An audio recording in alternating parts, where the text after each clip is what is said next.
Class 10 तो ख़त्म हो चुकी है और अब क्लास 11th की आपकी जर्नी शुरू हो गई है।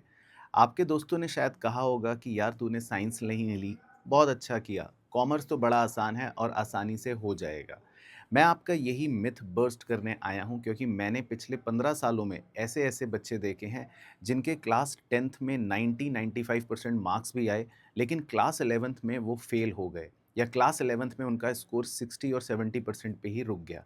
क्लास 11th की जब आप कॉमर्स की जर्नी शुरू करते हैं, तो 3 ऐसी मिस्टेक्स आप करते हैं जिससे बहुत सारे बच्चों के मार्क्स या तो नहीं आ पाते या जो उन्होंने सोचा होता है अपनी कॉमर्स की जर्नी के बारे में वो पूरा नहीं कर पाते।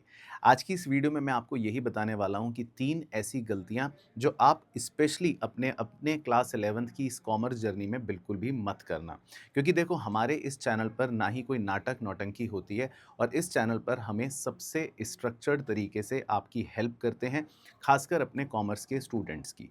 तो देखो मैं आपको बता देता हूँ कि सबसे पहले हम बात करते हैं मिस्टेक नंबर 1 की, वो है रट्टा मारो और पास हो जाओ। क्लास 10th तक तो आप लास्ट में पढ़ते थे, थोड़ी-सी थ्योरी पढ़ते थे, अच्छे से रट्टे मार लेते थे और एग्ज़ाम में अच्छे मार्क्स आ जाते थे। तो क्लास 10th का वो फ़ॉर्मूला आपका क्लास 11th में फ़ेल होने वाला है, क्योंकि क्लास 11th के कॉमर्स में स्पेशली जो आपका अकाउंटेंसी सब्जेक्ट है, वो एक ऐसा सब्जेक्ट रहने वाला है जिसमें आप अगर शुरू से ही रटने की कोशिश करोगे या सिर्फ़ मगअप करोगे और सोचोगे कि मैं ये टर्म्स को रट लेता हूँ या मैं इस ट्रीटमेंट को रट लेता हूँ, तो आप 100% एक ट्रैप में फँस जाओगे। तो आप बीइंग अ सीनियर मेरी ये सलाह ज़रूर मानना कि अकाउंटेंसी सब्जेक्ट में बिल्कुल भी रटने की कोशिश मत करना। इसी तरह दूसरा सब्जेक्ट जो होता है आपका इकोनॉमिक्स, नो डाउट उसमें रटना पड़ेगा, लेकिन उसका जो पहला पोर्शन होता है माइक्रो इकोनॉमिक्स का, वो बहुत ही ज़्यादा एनालिटिकल होता है क्योंकि उसमें आपको डायग्राम्स बनाने होते हैं, उसमें आपको शेड्यूल्स बनाने होते हैं। तो मैं आपको यही सजेस्ट करूँगा कि उसके पीछे के कॉन्सेप्ट्स को समझना है। अगर टीचर आपको बता रहा है कि ये ऐसा हो रहा है, तो आपको बैक ऑफ द माइंड ये सोचना है कि इसके पीछे का लॉजिक क्या है? ऐसा आखिर क्यों हो रहा है? और अकाउंटेंसी में स्पेशली इस चीज़ का ज़रूर ध्यान रखना। तो पहली मिस्टेक बच्चे जो करते हैं वो ये करते हैं कि वो रटने की कोशिश करते हैं, लेकिन जबकि कॉमर्स एक ऐसा फ़ील्ड है, कॉमर्स एक ऐसा डोमेन है जिसमें आप जो भी पढ़ें, उसको प्रैक्टिकली उस फ़ील्ड में अप्लाई करने का सोचें। Same goes for business studies. अब बिज़नेस स्टडीज़ में जब आप थ्योरीज़ पढ़ते हो, तो कई बार आप सोचते हो कि ये तो सिर्फ़ रटना है। रटना नहीं है, एक्चुअल में आपको उसको अप्लाई करके देखना है और सोचना है कि यहाँ पर अगर कोई बिज़नेस हो रहा है, तो वो कैसे इन सब चीज़ों को कर रहा होगा।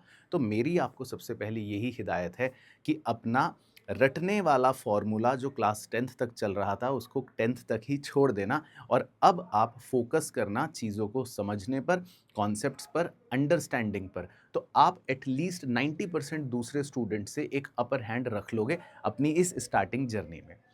सेकंड, एक इल्यूजन बच्चे क्रिएट करते हैं खासकर 2 सब्जेक्ट्स को लेकर कि सर इकोनॉमिक्स और बिजनेस स्टडीज़ तो हमारे सीनियर्स ने बोला है कि बड़ा आसान होते हैं। अकाउंटेंसी ठीक है थोड़ा-सा मुश्किल है लेकिन इकोनॉमिक्स और बिजनेस तो बड़ा आसान है। यही वो ट्रैप है, यही वो इल्यूजन है जो आप अपने माइंड में बना लेते हो कि इकोनॉमिक्स और बिजनेस स्टडीज़ तो ईज़ी सब्जेक्ट्स हैं और यहीं पर 90% बच्चा फँस जाता है। आप अपने सीनियर से ये भी पूछना कि यार इकोनॉमिक्स और बिजनेस स्टडीज़ में क्या तुम्हारे मार्क्स बहुत अच्छे आए?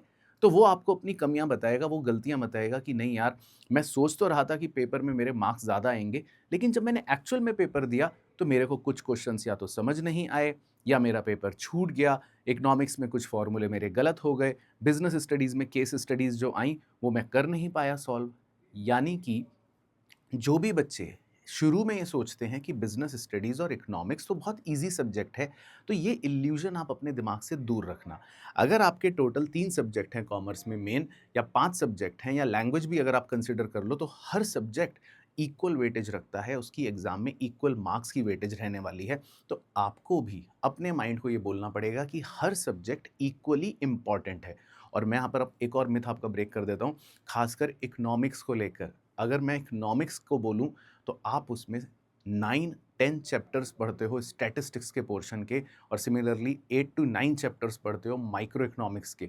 तो कुल मिलाकर अगर आप चैप्टर्स देखोगे तो you will study around 20 odd chapters और वो सारे चैप्टर्स बहुत ही डिफरेंट वे में बने हुए हैं। तो सोचो इकोनॉमिक्स को तो आप बिल्कुल भी लाइटली मत लेना। और सेकेंडली इकोनॉमिक्स के अंदर माइक्रो में आपको डायग्राम बनाने होते हैं, आपको रिलेशनशिप्स बनाने होते हैं, शेड्यूल्स बनाने होते हैं और स्टैटिस्टिक्स में आपको फॉर्मूले लगाने होते हैं, एप्लीकेशन करना होता है, साथ में थ्योरी होती है। तो इकोनॉमिक्स को बिल्कुल भी ईज़ी मत समझना।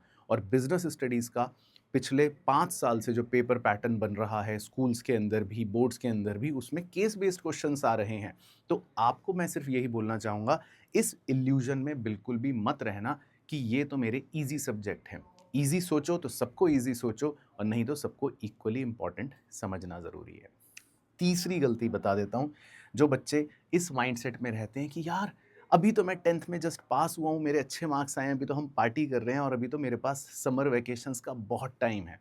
ये गोल्डन टाइम पीरियड होता है, खासकर जो आपका मई, जून का महीना होता है। और इसको अगर आपने अपने बेस को बिल्ड करने में अच्छे से बना लिया, क्योंकि इस समय स्कूल वाले भी आपके साथ ज़्यादा मेहनत नहीं कर रहे होते। स्कूल में भी थोड़े-थोड़े अभी इंट्रोडक्शन और बेसिक चीज़ें पढ़ा रहे होते हैं और प्लस आपकी समर वैकेशंस आ जाती हैं, तो आप भी थोड़ा-सा हॉलिडे मूड में चले जाते हो।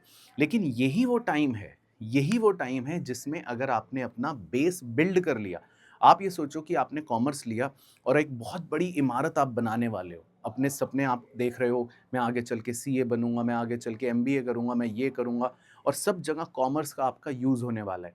तो आप जो वो बिल्डिंग बनाने वाले हो, उसका बेस तैयार करने के लिए आपके पास ये मौका बहुत अच्छा मौका है।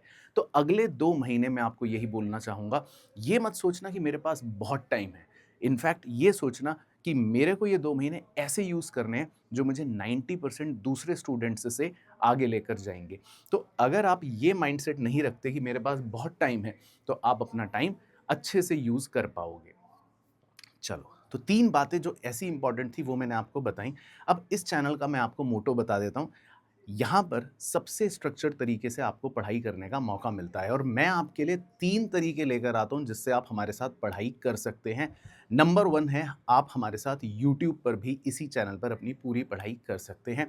जैसा मैंने पिछली वीडियो में भी बताया था, हमारी सीरीज़ बहुत जल्दी स्टार्ट होने जा रही है, जिसमें हम आपके साथ अकाउंट्स, इकोनॉमिक्स, बिज़नेस स्टडीज़ के सीरीज़ के अंदर सारे कॉन्सेप्ट्स कवर करते हैं, सारे एग्जाम्पल्स कवर करते हैं, सारे क्वेश्चंस उसके अंदर आपके साथ डिस्कस करते हैं सो दैट आप स्ट्रक्चर्ड वे में तैयारी कर सकें।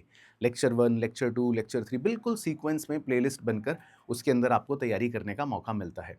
सिमिलरली हमारे साथ हज़ारों स्टूडेंट्स जुड़े हैं जो हमारे मेंबरशिप मॉडल के अंदर तैयारी करते हैं, जिसमें आपके पास ये फ्लेक्सिबिलिटी रहती है कि आप पूरे कोर्स का एक्सेस अभी से अपने पास रख सकते हो, जिसमें हमारे क्लासरूम के इन डेप्थ लेक्चर्स रहते हैं। जिन बच्चों को आदत है कि हम बिल्कुल धीरे-धीरे अच्छे से इन डेप्थ पढ़ें, उनके लिए मेंबरशिप का मॉडल बहुत अच्छा इफ़ेक्टिव रहता है, जिसमें आप साथ-साथ नोट्स बना सकते हैं और साथ-साथ आप अपनी तैयारी बहुत अच्छे से कर सकते हैं। उसके अंदर भी बहुत सारे स्टूडेंट्स हमारे साथ जुड़े हुए हैं। और थर्ड, अगर आप सिंसियरली और डेडिकेटेडली हमारे साथ पढ़ना चाहते हैं, तो हमारे लाइव बैचेस भी बुनियाद प्रो हमारे आरकेजी इंस्टीट्यूट के ऐप के ऊपर अवेलेबल हैं, जिसमें अभी हमने क्लासेस जस्ट अभी स्टार्ट करी हैं, अभी इंट्रोडक्टरी सेशंस चल रहे हैं। बहुत सारे बच्चों ने हमारे साथ उसमें ज्वाइन करा, बड़ा मज़ा आया। आप भी अगर करके देखोगे तो आपके पूरे साल की टेंशन खत्म हो जाएगी, क्योंकि वहाँ पर तो आप सिर्फ लाइव क्लासेस ही नहीं, हमारे साथ रिकॉर्डेड क्लासेस का भी एक्सेस आपको मिलता है, हमारे साथ वर्कशीट्स भी आप करोगे, टेस्ट सीरीज़ भी रहेगी, टेस्ट का इवैल्यूएशन भी रहेगा और हमारा डाउट्स ग्रुप की जो कम्युनिटी है, उसमें आप हमारे साथ जुड़ जाओगे, फैकल्टीज़ आपके साथ कनेक्टेड रहते हैं, बहुत सारे अदर बेनिफिट्स रहते हैं जब आप एक स्ट्रक्चर्ड बैच में पढ़ाई करते हो। तो इस चैनल पर आपको अच्छे से प्रिपेयर करने के हर तरीके के मॉडल्स अवेलेबल रहते हैं। तो मैं आपसे बस यही कहना चाहूँगा कि अपने क्लास 11th के कॉमर्स की जर्नी अब शुरू तो कर ही ली है, लेकिन उसको बहुत इफ़ेक्टिव और बहुत अच्छा बनाने के लिए बस चैनल को सब्सक्राइब कर लेना और जितनी बातें, जितनी गाइडेंस हम इस चैनल पर आपके लिए लेकर आएँगे, उन्हें ज़रूर अच्छे से फ़ॉलो करना। नेक्स्ट वीडियो में मुलाकात करता हूँ, तब तक अपना ध्यान रखना है, मस्त रहना और स्वस्थ रहना।